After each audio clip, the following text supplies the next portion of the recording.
Halo sahabat pioner sekalian yang saya hormati, gimana kabar di pagi hari ini? Sudah memasuki hari ke-33 ya. Tinggal sebulan lebih kita akan melihat sesuatu yang bersejarah ya, kata Bang Nicholas. Teman-teman, dan kemudian ini saya akan perlihatkan dari sahabat saya Mr. Spock.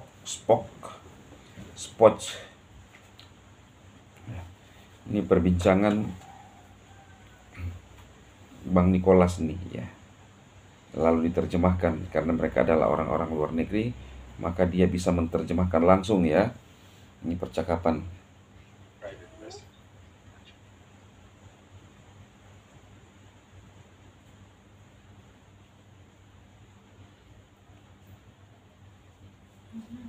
In the next, year to 18 months, let's say?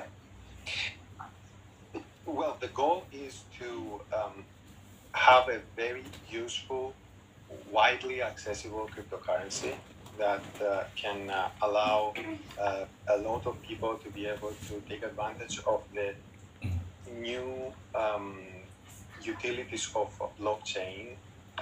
And by that I mean there is a lot of innovation that happens with smart money. So once money can have, some people call it smart contracts. There's multiple ways to think about it, but it's the first time in the world where you can have things like micro escrows or micro payments or other things that essentially creating a new era of possibilities in the world. So Pembayaran mikro. Combining those facilities along with the large network of Pembayaran mikro participating to create something useful for the world. Specifically, that's for the longer term. Itu adalah orang yang paling dicari ya, orang yang paling dicari di dalam golongan ekosistem Pi Network ya, Bang Nicholas. Nah, ini kita coba baca deskripsinya karena ini agak panjang ya teman-teman. Ya, ini kita terjemahkan. Perusahaan modal Ventura terkemuka di Silicon Valley, udah cocok bacanya ya, telah berinvestasi dalam proyek Pi Network. Pi dirancang untuk menjadi uang pintar, mudah diakses, efisien, dan berguna untuk transaksi sehari-hari dalam ekonomi digital yang terdesentralisasi. Tahukah Anda bahwa tujuan dari Dr. Nicholas Kokkalis untuk Pi adalah transaksi mikro, yang tadi pembayaran mikro ya, terbilangnya. Nilai jaringan Pi akan tinggi agar tujuan ini tercapai. Berikut kutipan tentang transaksi mikro dari wawancara dengan Nicholas ya. Ini kan baru saya lihat, ini wawancara ya. Jadi saya tulis di judul ini wawancara Nicholas terbaru ya. Jaringan Pi adalah pertama kalinya di dunia di mana Anda dapat melakukan pembayaran mikro atau hal-hal lain yang menciptakan era kemungkinan baru di dunia. Sehingga Pi menggabungkan fasilitas tersebut bersama dengan jaringan orang yang besar. Mungkin 1,5 tahun dari sekarang akan terjadi pernyataan dari Nicholas. Ya, jadi memang di buku kita sudah dijelaskan ini pertama di dunia, ya kan? Jadi pertama di dunia.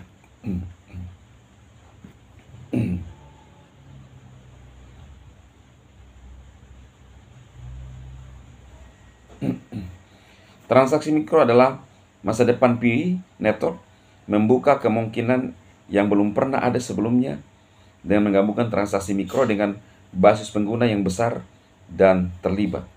Berikut ini adalah cara penggabungan ini menjadi terobosan.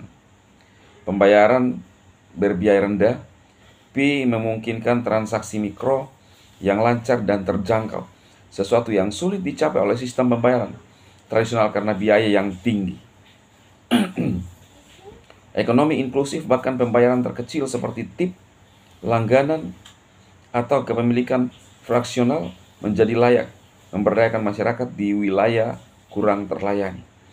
Monetisasi kreatif, pembuatan konten, pekerja lepas, dan pengembang debt dan dapat memonetisasi layanan mereka dengan pembayaran tanpa hambatan, membuka pintu ke aliran pendapatan baru.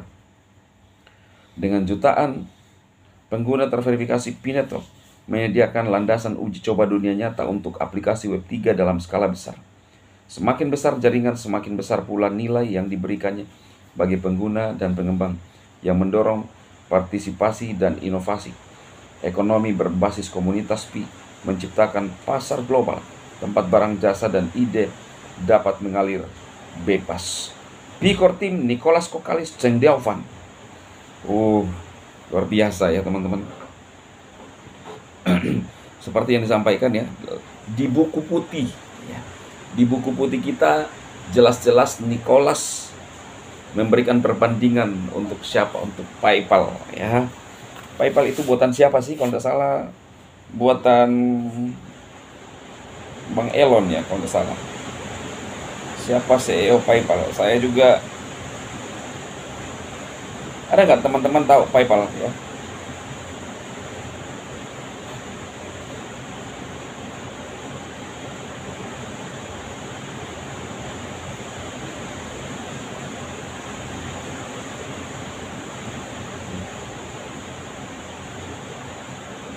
PayPal Inc. adalah perusahaan multinasional Amerika Serikat yang berpusat di San Jose, California, Amerika Serikat, yang menyediakan jasa transfer uang ya ke luar negeri.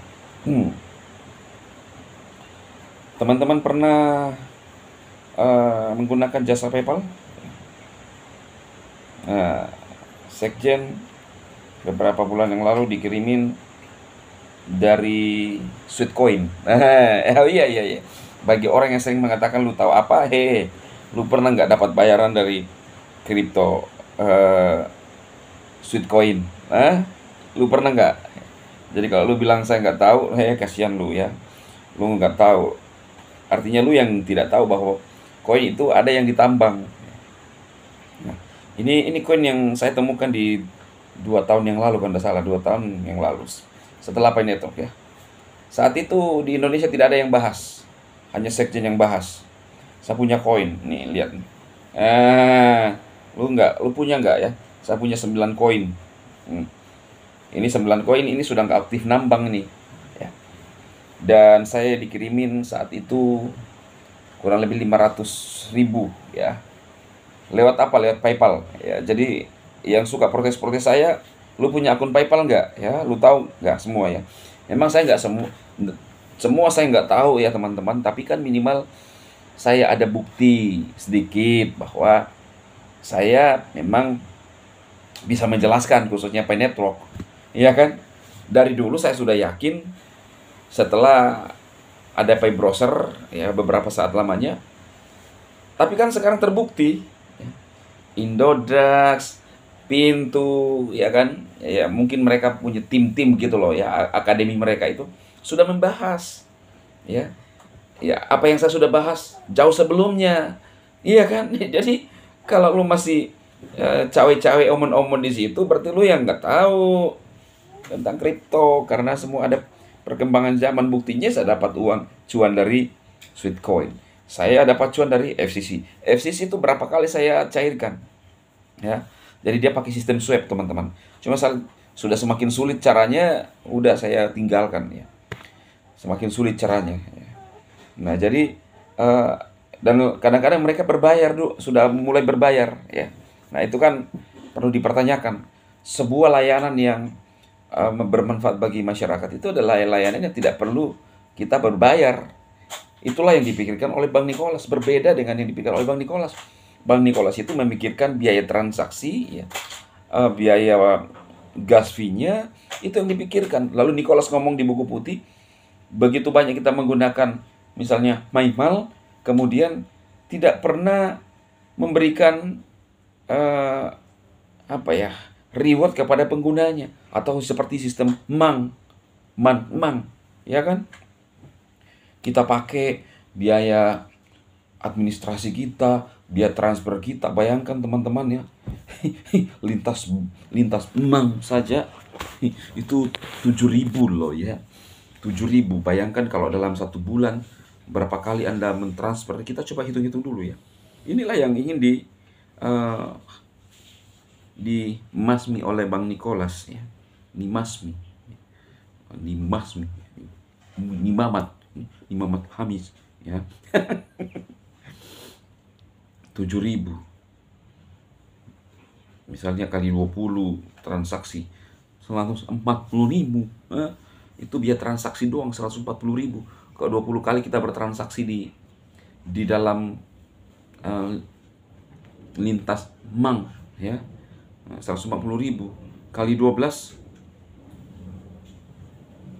1.600.000 ya, 1.600.000 kali 30 tahun 30 tahun ya, atau 70 tahun lah selama kita hidup ya.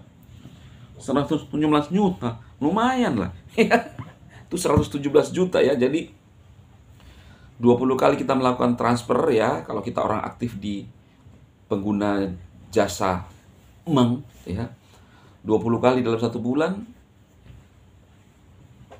160 1.600.000 kali 70 tahun 117 juta. Ya, model-model inilah yang disoroti oleh Bang Nicholas. Paham teman-teman? Itu jelas di buku putih.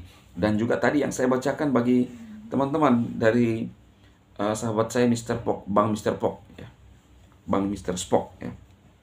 Ini dimana dia menampilkan,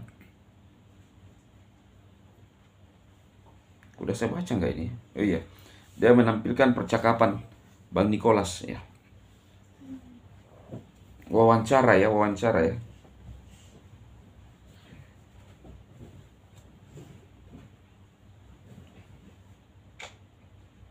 Ya, oke ya, teman-teman, sukses. Ini saya coba bikin judulnya ya, seperti itu ya. Ini dia ya.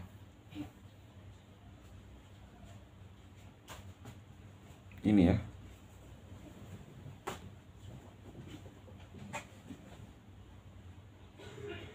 Oke, sukses teman-teman semuanya.